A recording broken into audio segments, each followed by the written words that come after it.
Elliot, we're in the middle of a very sunny August. Why did you want us to discuss C.S. Lewis's Christmas sermon for pagans? That is a good question. Sheer perversity aside, think that although it is a Christmas sermon and Christmas is not irrelevant in the sermon, it is incidental, and Christmas is the occasion for the sermon rather than what the sermon is about. And it is really about paganism. And I should say before we go on that maybe we could do this again at Christmas, but in order for that to happen, we need people to like, subscribe, and to download the Faithwave app so that we can keep the lights on all the way till December. But if we're not recording then, you can re-listen to this at the appropriate time of year. Perfect. So a bit of background to the sermon. So it was written for The Strand magazine in December 1946, and The Strand, listeners might know, was the publisher of the Sherlock Holmes stories by Arthur Conan Doyle, perhaps its major claim to fame. But this sermon was largely forgotten until it was rediscovered in the 2010s, so it's actually not, it doesn't feature in many of the Lewis collections, particularly those published during his lifetime. So the Strand asked Lewis to write a sermon for pagans at Christmas time. He said he accepted lightheartedly, but then faced a problem. Namely, were there actually any pagans left in England? Because crucial to Lewis's argument is that somebody who has moved on from Christianity, as it were, who is post-Christian, is not the same as a pre-Christian pagan, and we'll explore that difference quite carefully this episode. So instead, Lewis proceeds to explain what true paganism is and how it differs from Christianity, but he also charts some interesting similarities and suggests that perhaps the post-Christian needs to go via paganism in order to return to Christianity. Elliot, is there anything you want to add to that intro? No, I think one of the appeals of this is that it is a literary curiosity and discovered recently. It's exciting to find a new work, albeit a short one, by C.S. Lewis that had been lost for several decades. Mentioned that it was, and this is what I understand to be the case, that there was a challenge set for him. The title was a title that he received rather than wrote. But I wonder if it was developed with him in mind, because it isn't a curiosity in the sense of being totally alien from the rest of Lewis's work. There's a lot about paganism, about its relationship to Christianity, and about Christianity being a completion of paganism. And so it's an interesting route into Lewis's work rather than being something separate from the rest of his oeuvre. No, I completely agree with that. One of my favorite books of all time is Surprised by Joy, Lewis's account of how he became a Christian, and he admits quite freely that he was a sort of pagan light at points. Whilst being an atheist, he was always very interested in mythology and some of the ideas of paganism, particularly perhaps its reverence for nature, and then that led him gradually towards Christianity, which I guess is why he then suggests that process might occur within some of his readers. And he wrote, for example, Till We Have Faces, his last novel published, which retells the story of Cupid and Psyche. So he clearly retained this deep interest in mythology, as can obviously be seen in his Chronicles of Narnia as well, and his teaching at both Oxford and Cambridge. So let's talk about paganism and heathenism, because Lewis uses those terms interchangeably, heathen and pagan. He says both words meant a rustic or yokel, and they date from the time when the larger towns of the Roman Empire were Christianized, but the old nature religions still lingered in the country. So how would you say these nature religions, well, firstly, what were their core features that we get from this text or elsewhere, and how like they differ from the post-Christian man or woman that Lewis is writing to in 46.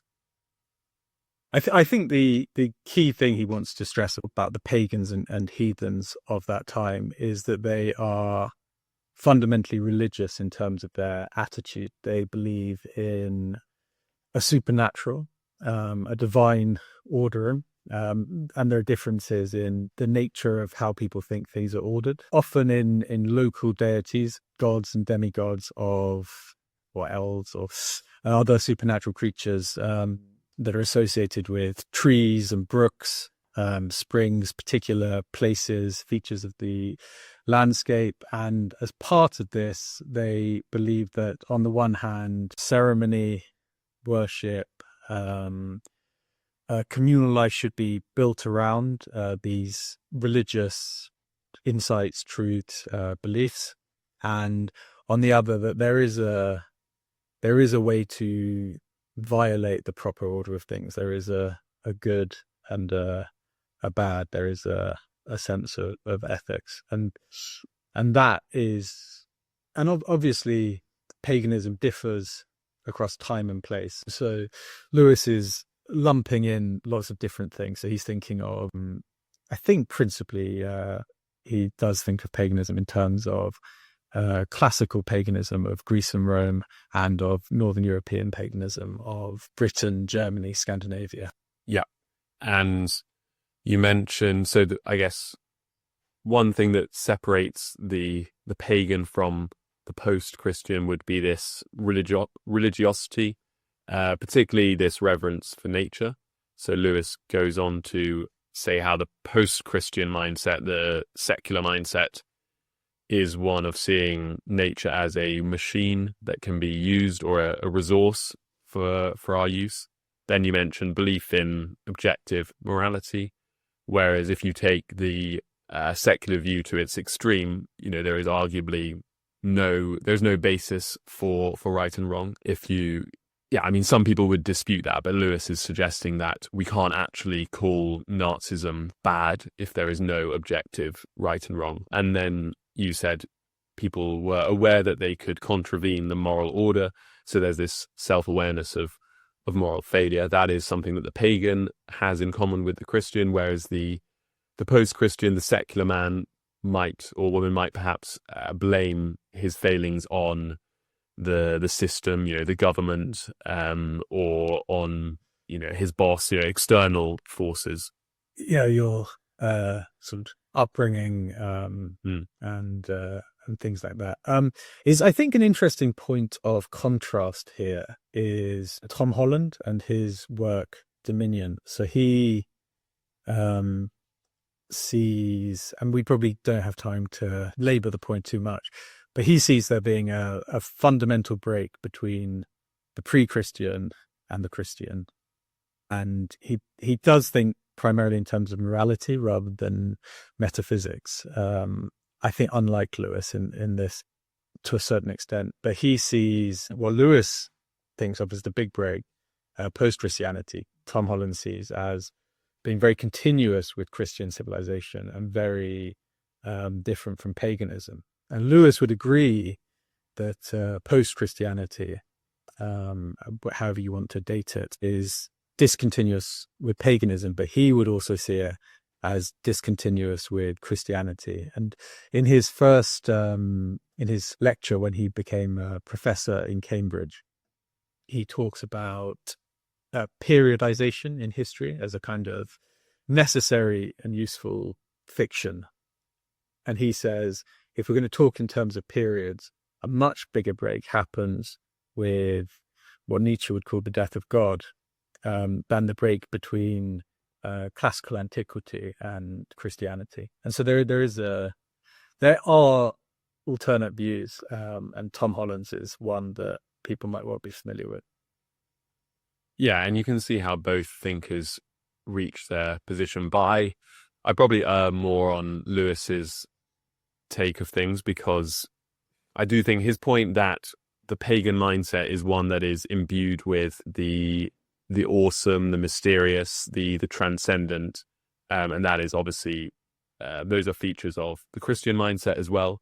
Whereas if you really push the post-Christian secular mindset, a lot of those more supernatural elements of life, of reality, the enchantment, are stripped away. But I get what Holland is saying about morality. But I think it's still interesting that now I reckon we're shifting further and further in our morality in the West from the traditional Christian ethic. Yeah, with topics like abortion or euthanasia. I wonder if, even if we do have this Christian groundwork, that's starting to crumble. Yeah, I totally agree with you on preferring Lewis to Holland on this, because I think he does like I think he's very modern actually. He talks about morality more than he does anything else. Morality defined quite narrowly, and I think Lewis would agree with him that lots of what you see in post-Christianity does obviously have a derivation from Christianity, but I think it's fundamentally different. What you have is a sense of particular Christian virtues run amok and others abandoned almost altogether. And yeah, I think you do see that in yeah, and I think he underplays probably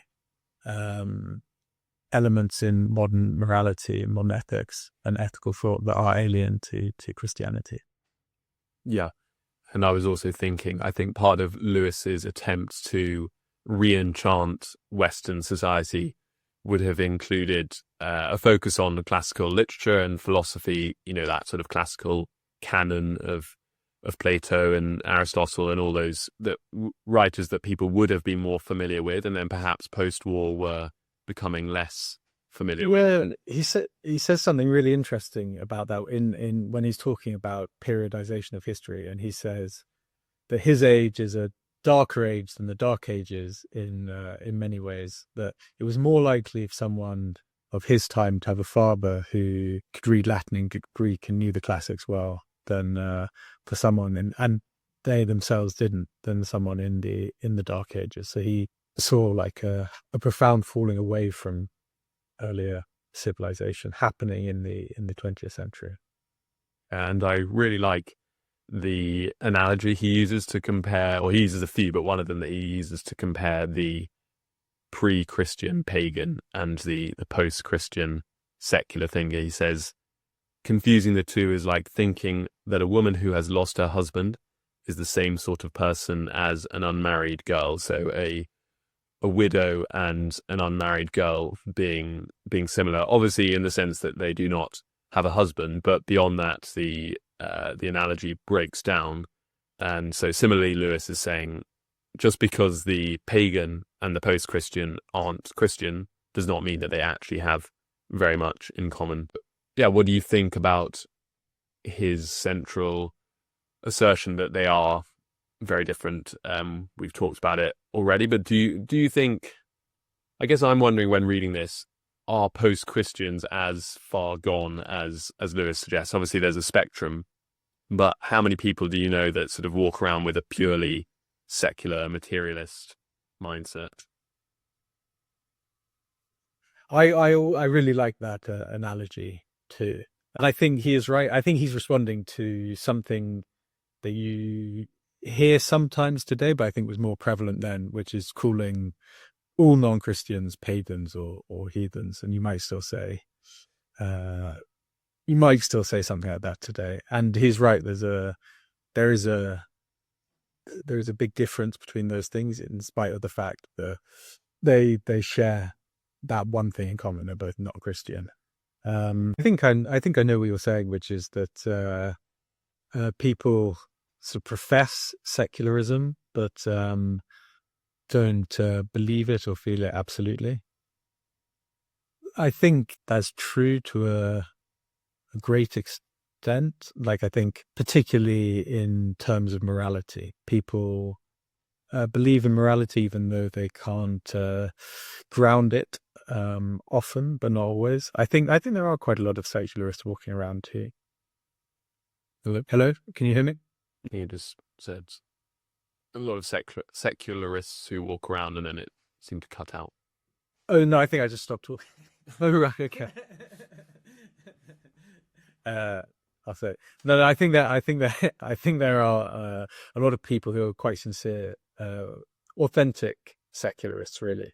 Um, Yeah, I remember someone driving me home who he said he didn't believe at all in free will, and that sort of he felt was quite a liberating understanding, of liberating awareness that there was no free will and he wasn't actually in control of the car at that moment. I found it a bit terrifying, but also sort of hard to reconcile with how he was living. You know, why be a teacher who's passionate about helping underprivileged children, as he said he was, if it was all predetermined. But anyhow, you've got to go through the motions.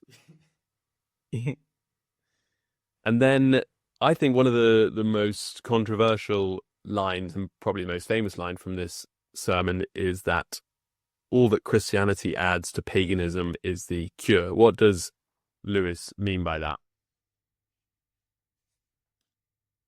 As you've alluded to before, that Lewis loved pagan myth and saw that there was a truth to pagan myth before becoming a Christian, and he sort of struggled with the Christian myth relative to pagan myth. So he sees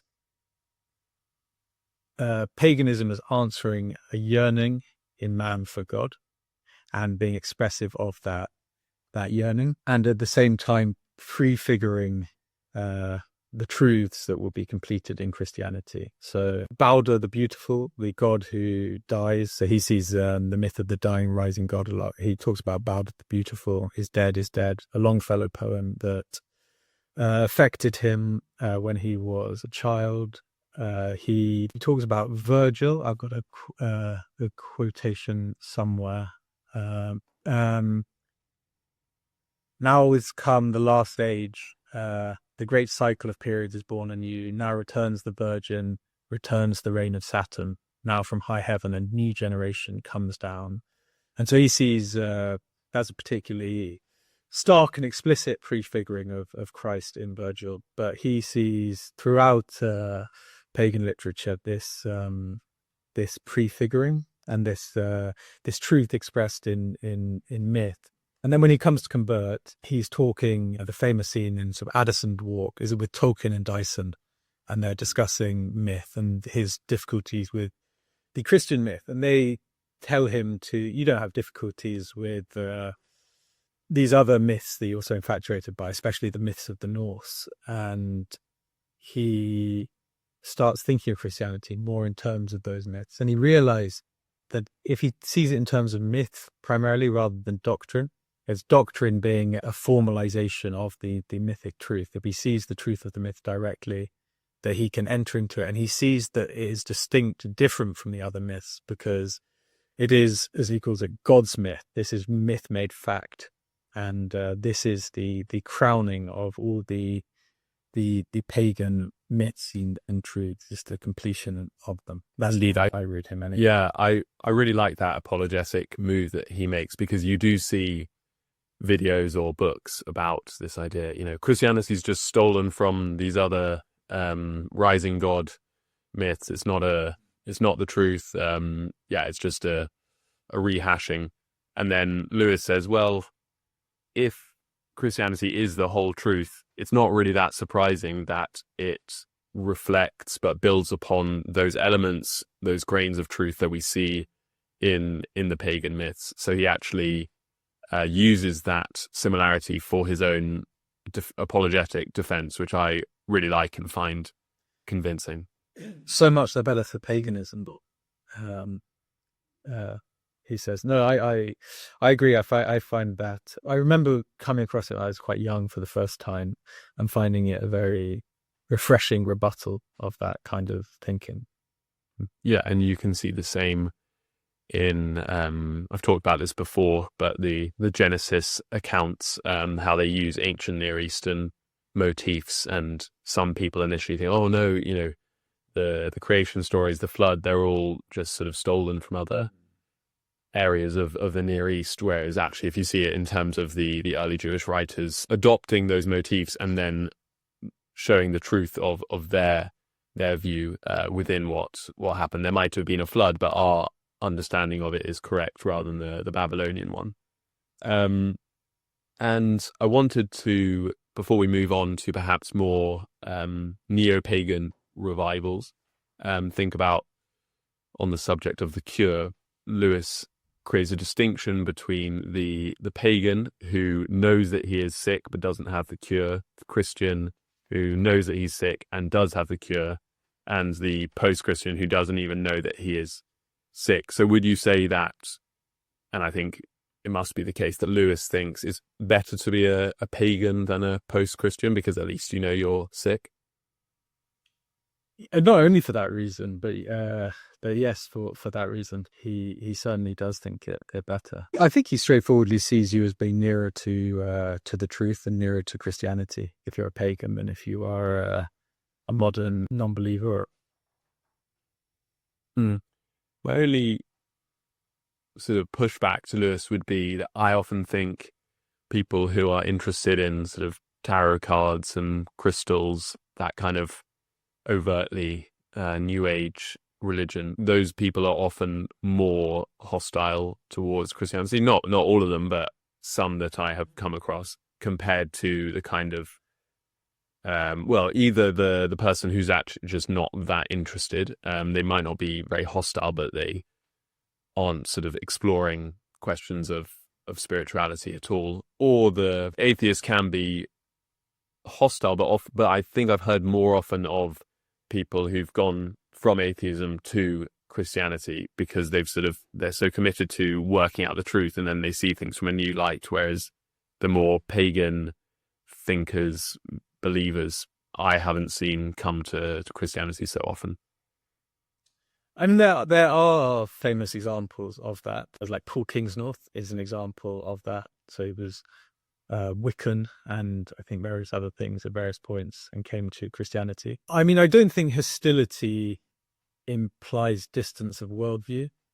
Quite the contrary. Like I think literally within Christianity, internecine disputes are often aggressive precisely because of the closeness and the distance that still remains.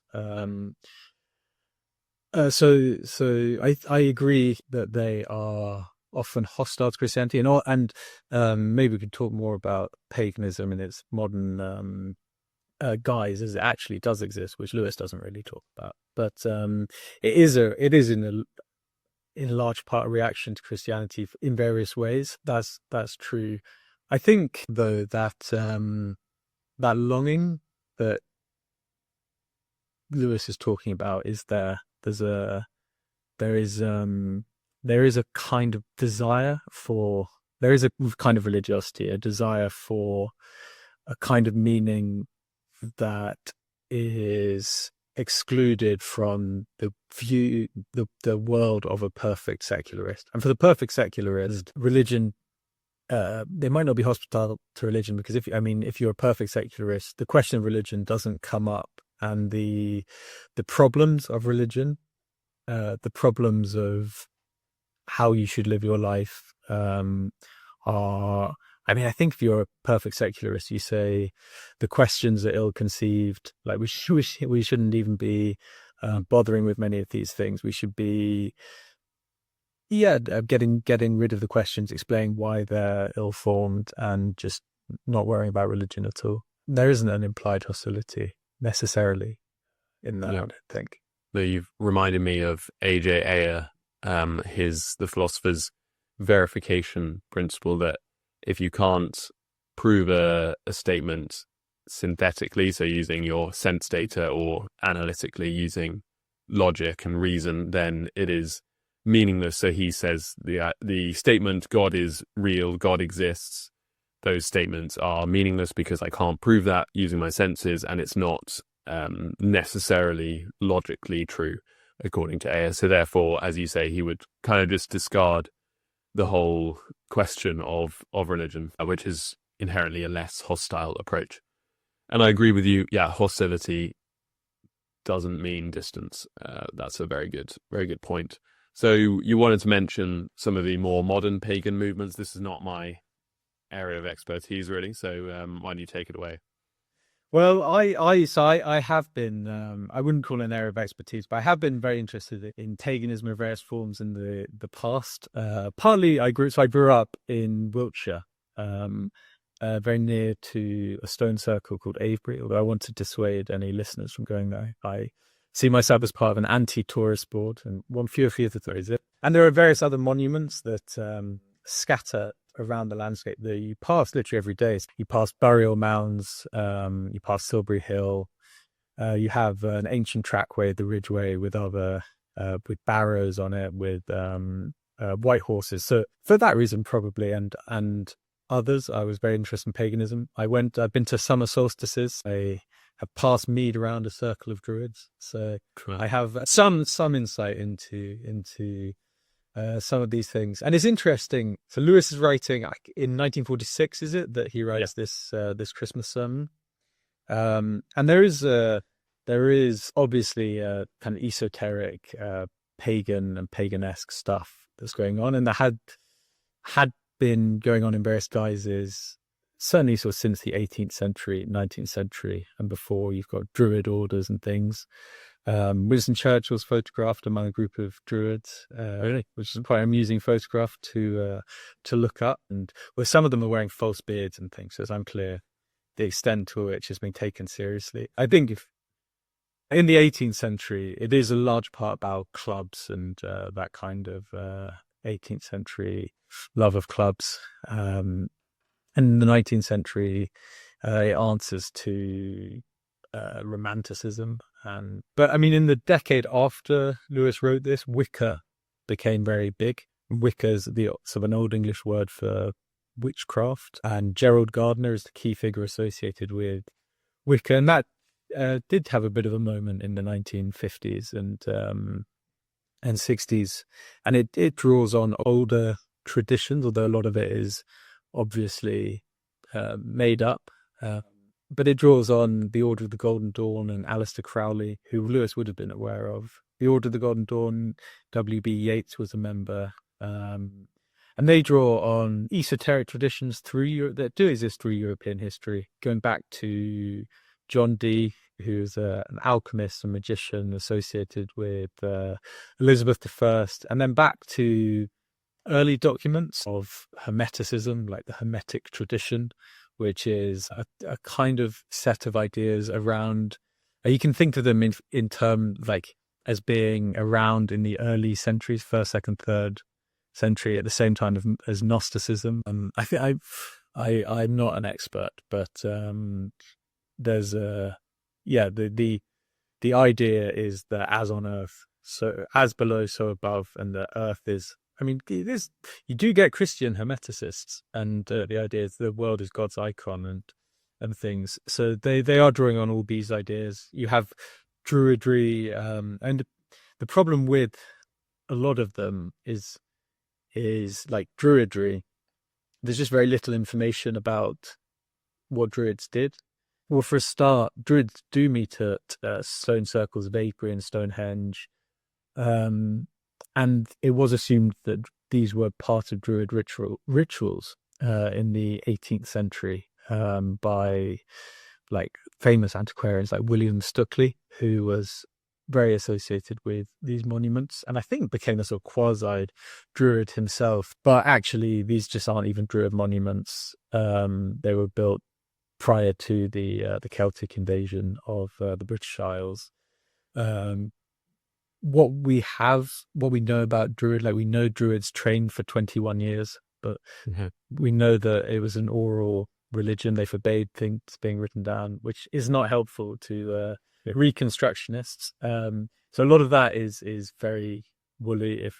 But then you get Hellenists, the people who worship the Greek gods. You get heathens who worship Norse gods. Like again, there are difficulties, especially with Norse gods. There is an absence of some evidence. You do have to reconstruct and put things together. They're often quite scholarly in trying to do that. and there are theological disputes among them. But there are meaningful subcultures of pagans out there, numbering. So especially if you include people who are New Age or spiritual, there are hundreds of thousands, potentially millions of people you could include in Britain and more elsewhere who you would include within that subculture. And if you exclude the sort of an edge cases, the more sort of nebulous categories like spiritual, there's still like 100, 200,000 people. Wow. So it's significant. So I guess we'll get on to the sort of evangelistic concern because Lewis moves on to that more towards the end of the essay. But would you say that the primary motivation of these people is a search for meaning, and they're deliberately or accidentally looking in the wrong place? I think the motives are different among different people, and I think there are like an overlapping set of motivations. So, I mean, it's quite boring to talk about disenchantment now because everyone is talking about it all the time. But I think there is a sense of wanting to escape the iron cage of modernity, of wanting to re-enchant a sort of desacralized world, to live in an enchanting garden of whites and elves and blots, and to engage in ceremony and all those things. So I think there is a sense of wanting to recapture what Lewis said was lost about paganism, and they want to re-spiritualize their world. There is also, you sort of mentioned earlier, a reaction to Christianity. So in that picture, and the reason people are attracted to paganism often is that they see Christianity as despiritualizing that world, as coming in and saying whites, elves, things don't exist. Stop doing blots. Like, nature is God's creation, but there's nothing more to it than that. Nature is not God. It's Don't read Harry Potter. Don't read Harry Potter, exactly. And so they see Christianity as quite austere, authoritarian, controlling, as a desacralizing force, covering also as covering over something earlier and deeper. So if you imagine me as a young lad staggering about the Wiltshire landscape, you can see, and it's not something people speak about a lot, you can see these some monuments to a pagan past. And you can see it in the days of the week, and you don't have to be staggering about the Wiltshire countryside to see that.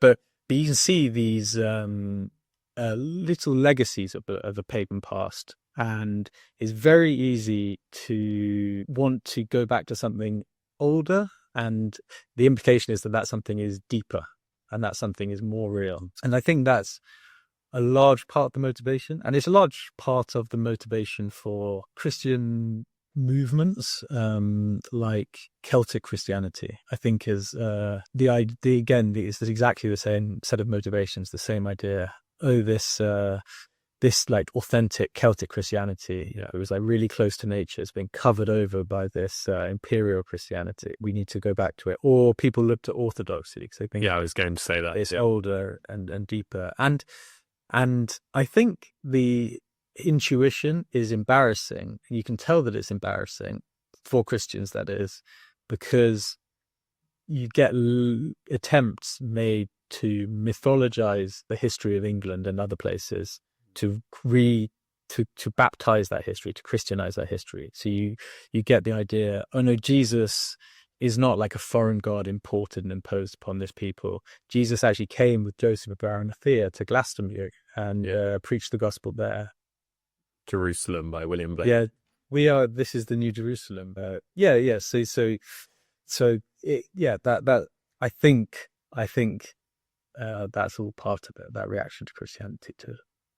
Yeah, I think it's so true, this idea that older is better. I've been interested more in the past, but in sort of health and nutrition, and some people, there's just this obsession with the ancestral diet, as if you should eat exactly as your ancestors did, even though we live in a complete different world. And they sort of there's a sort of joke about men being obsessed with the Romans, I think, and all Roman men were awesome, and we should all try to be like them, even though they're probably sort of completely brutal and immoral.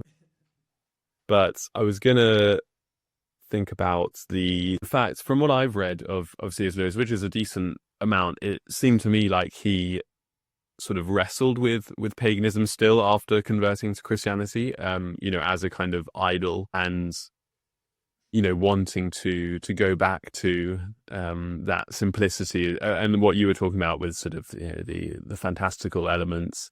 And then, as I said, his last novel was Till We Have Faces, which some people I've read sort of say, oh, it's pagan rubbish. Why is C.S. Lewis so revered? He's obsessed with paganism. I'm not sure I have like a question about that, apart from, have you noticed that trend within Lewis's work? Yes. I mean, and it's also not something I think it's something he's quite open about. It's not like an involuntary tick or anything like that. There's an interesting letter that he writes with, he's in Greece. I can't recall exactly where. But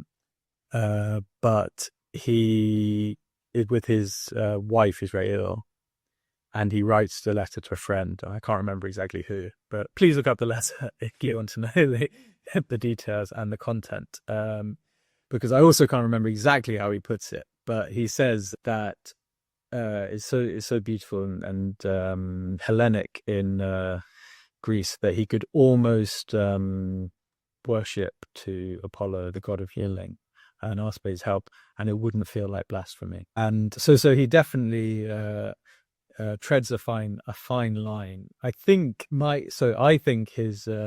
his perspective is that and we could talk about the biblical perspective on this or at least mention it, but he sees the old gods as, in a sense, dying as literal beings who you should worship when Christianity comes along. But in so dying, they can be born again as, in Renaissance and medieval literature, they are to poetically talk about aspects of the Christian God. So now they're poetic rather than literally divine. They're poetic ways of talking about what is actually divine. And so you can talk. So to give a concrete example, you can talk about Jupiter, and then in so doing, you can talk about God as king, God as father of mankind, rather than be talking about a literal pagan deity.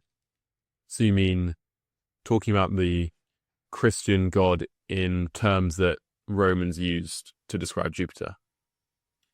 You're using Jupiter and the meanings associated with Jupiter and the stories in order to talk about the Christian God. Okay, so our God captures all of the good in all these other gods, basically. Yes, and then they can be used as once they're not believed in, once they're safely dead in that sense. Got it. They can be reborn as ways of talking about the one true God. Okay, yeah, and you mentioned the biblical perspective. I'm not sure if you were thinking about the gods of the nations in the Old Testament. Was that? Yeah, that's definitely part of the story that I was thinking about, because I think there is a tension in the Bible and a tension in readings of Scripture. Like, what is the ontological status of the gods of the nations? Are they demons? Are they, when Paul talks about principalities and powers, is he talking about these demons leading the nation astray, or are they more inert? Is it idols? Is it just which at other times in the Old Testament, sometimes the gods of pagan nations seem like just stupid. You shouldn't be worshipping this whatever it is, because that worship is due to God. But it's not like the idol is a god in its own right.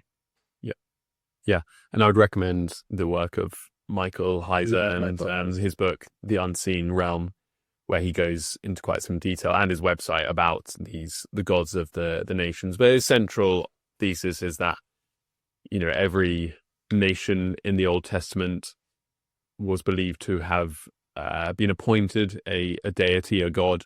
So, the Jews had Yahweh, and of course he was and is the true God.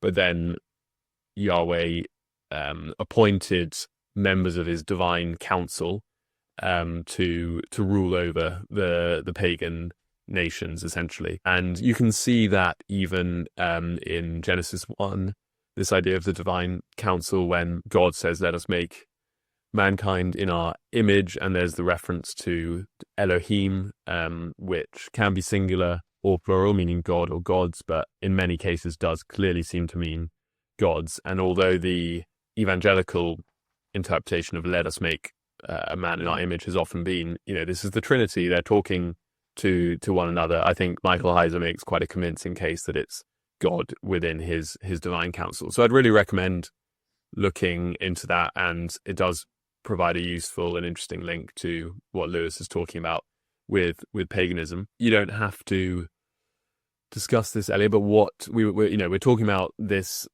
ultimately in terms of evangelism and the way out of paganism. Was there anything that led you out of this interest in paganism and towards Christianity? We've talked about re-enchantment and people thinking that Christianity is desacralized and sort of obscuring the beauty of paganism. But what was it for you? So I was never what you might call an orthodox pagan. Yeah, I don't want to suggest you a druid or something. Yeah. But no, I certainly was interested. I tell you what, something that led me into paganism was this notion that you can. It's easy to see the gods of paganism, I mean here, as projections of psychic forces within you. But a much more spiritualized idea is, and there are lots of arguments within paganism about the being of gods and the status they have. And you get lots of Neoplatonists, and you get lots of literalists, and you get some people who believe the gods are metaphors. But you can see your own psychic forces as being fragments of the gods. And this is quite a good way of making sense of the multiplicity of the world. So there is a kind of sense that actually the world is full of different forces, and these can be, you find them within you too, and these are sort of different, like fragments of gods, and those kinds of things are intuitions that point in favor of paganism. But if you attend to myth carefully, what you see is that there is a longing and an incompletion built into pagan myths. And so, like, if you read the Iliad, you see the gods, and you see that in many ways the mortals are the playthings of the gods. But then there's this mysterious power behind the gods, this kind of invisible realm of forces, like fate is a famous one. Zeus has to consult fate, and it binds him, and so all paganists, I think, are almost always pointing to something beyond the gods, something like a deeper magic, as C.S. Lewis would say. And following that, I think, does lead back to a kind of oneness, and is perfected in the Christian story. So that I don't know if that is. I had to say some things. You asked the question. Yeah, you don't answer it. Not too personal, but yeah.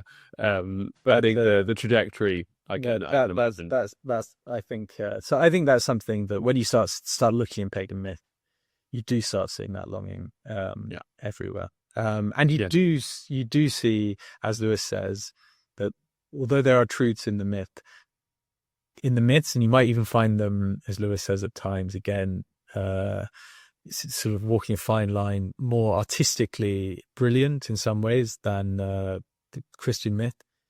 They are myths, and they're not myths made fact. There is a distinctiveness about the Christian myth. It's making a truth claim about what happened in history. Yeah. The other thing and this is more about evangelism generally, is that I think the pagans, I sort of spoke about how pagans were often reacting to Christianity, and often with not without any basis whatsoever. Like I think a lot of Christianities are despiritualized and are somewhat desacralized. But I think historically, to tie back to the gods of the nations as well, and to think of England's specific case of becoming Christian after being pagan, there's been like a great deal of care taken to not turn Christianity into a kind of Esperanto, to draw out what is good in the people.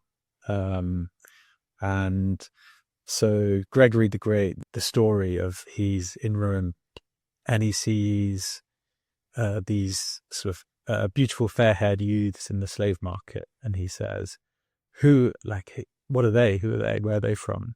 And he's told they're Angles, and he says, not Angles, but angels. And there is in that the sense of, and he sends the mission in 597 to England.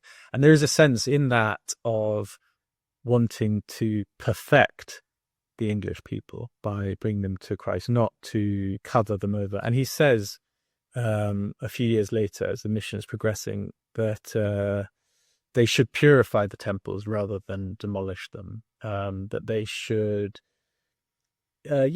whitewash and write over the English culture. And you can see that in English Christianity today. You see yew trees that are older than the churches, or that predate the conversion. The churches are there because they were sacred places. You see it to bring it back to Lewis, in Christmas. There's Christmas, Yuletide was a sacrifice, and so the sacrifice couldn't stand, but the feasting on the meats that was part of the sacrifice could. So it could be Christianized by being a feast as well as a celebration of the incarnation.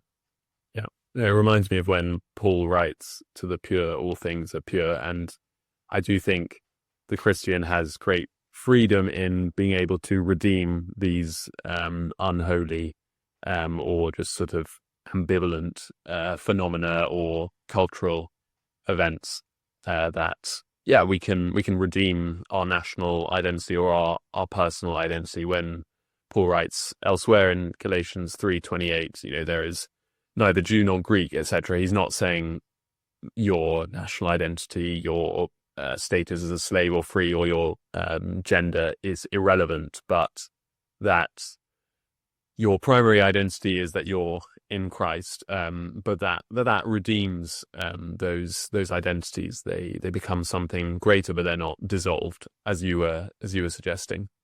No, Paul's preaching to the Athenians is the model for this kind of Roman mission, where he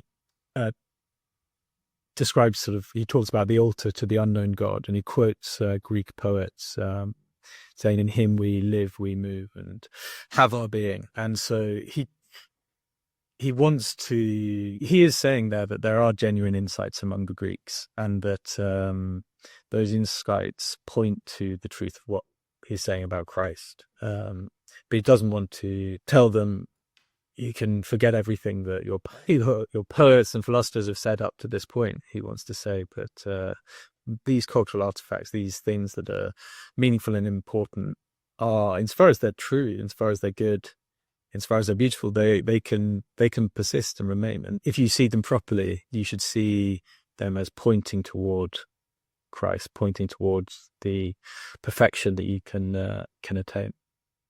Exactly. We're perhaps citing, people like the Athenians who are already or were already pagan.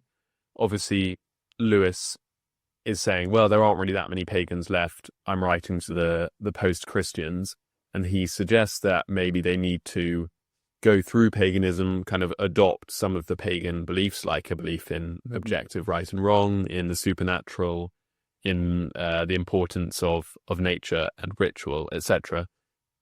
And then they'll be ready to become Christian. Do you agree? Because I'm not sure you're saying every single person has to do that, because that would be ridiculous. But I don't know. I wonder if it sort of limits the power of the gospel. Yeah, I would like to think, and perhaps I'm being idealistic, but that a post-Christian could hear the gospel and their worldview be quite radically transformed, rather than them needing to follow this process through, reading the Greco-Roman myths and then, oh yeah, there's this spiritual world. I'm going to become a Christian. Yes, I don't think he would say yes. I think I mean, he does he does sometimes, he says this in a few places, he does sometimes couch it with, it's quite a Lewisian turn of phrase. I could almost say that people need to become pagan before becoming Christian. Yeah. But I think he is saying that for the pagan, Christianity perfects this worldview that they already have. For the post-Christian, they need a whole new worldview, and that's a much harder thing to effect. Whether it's impossible or not is another question. But I take him seriously when he says that, and I think he's basically correct. And I think that does have some implications for how the church should behave and how people should evangelize. And perhaps, I don't know about this, what do you think? I think perhaps the church should be a little bit more pugnacious and attack a post-Christian, a secular worldview, as a precursor to trying to convert people, to show to my mind anyway, the sort of incoherence of that as a perspective. Because yeah, for sure, I agree. Yeah. Because I kind of agree with this. I think from that perspective, until you show it to be wrong or show another perspective to be more likely or something, it's really hard to get to the truth of Christianity. Yeah. I was thinking of someone I've mentioned to you before, Ethan Muse, who's becoming quite popular on YouTube as a young Catholic apologist, looking at miracles like Our Lady of Fatima and Padre Pio, a great saint who had stigmata. And he was a very committed atheist. He said he was sort of involved in debates from the other perspective where he was arguing the atheist's cause. And for him, it seems to have been the miraculous that has convinced him of the truth of Christianity and in particular Catholicism. So I was thinking he seems to have made that jump quite quickly, but it's still a recovery of a belief in the supernatural that has led to Christ in his case. So even if it's not exactly as Lewis depicts it, the move is similar. Have you come across his work? I'm not very familiar with it, really.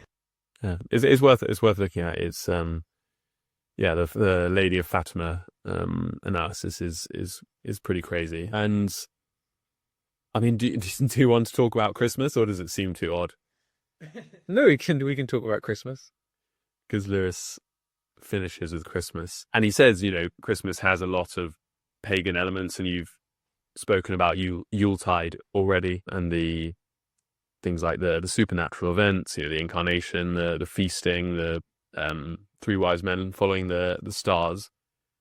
We've talked already about the idea of redeeming something like Christmas. Do you think, though, that Christmas shows the enduring appeal of the Christian imagination, the Christian worldview, the myth become fact, or do you think it's too far gone with all the commercialism and it's nothing really to do with Christianity now?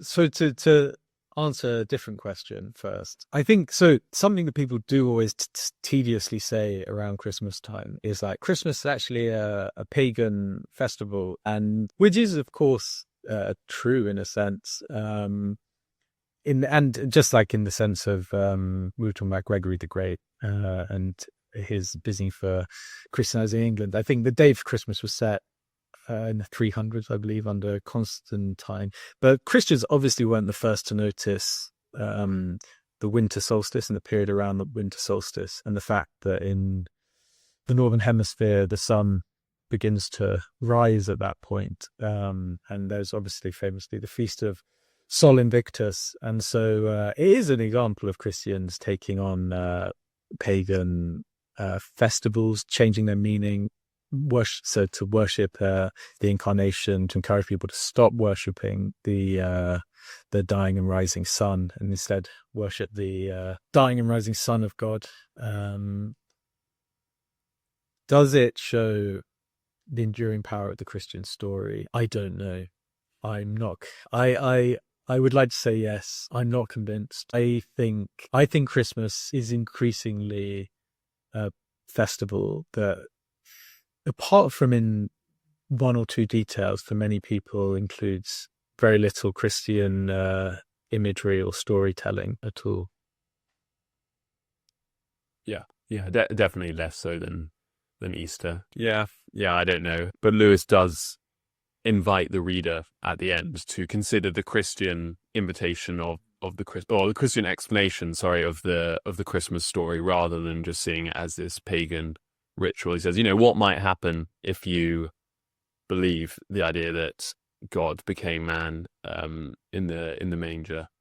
And I think I'm just thinking about the context that he's writing this in the Strand. I like it as a closing question and as a evangelistic attempt, because this is not the time in a newspaper article, I think, to sort of lay down his whole argument from mere Christianity, or try to justify Christian belief in the incarnation. But I think that just sort of, he taps into the longing that we've talked about a lot, that people do long for something greater, something true, and giving them this question, what if it were actually true? Wouldn't that be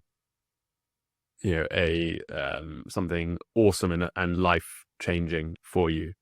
Did you have any thoughts on how he ends, whether there was something missing, or do you like his tone here?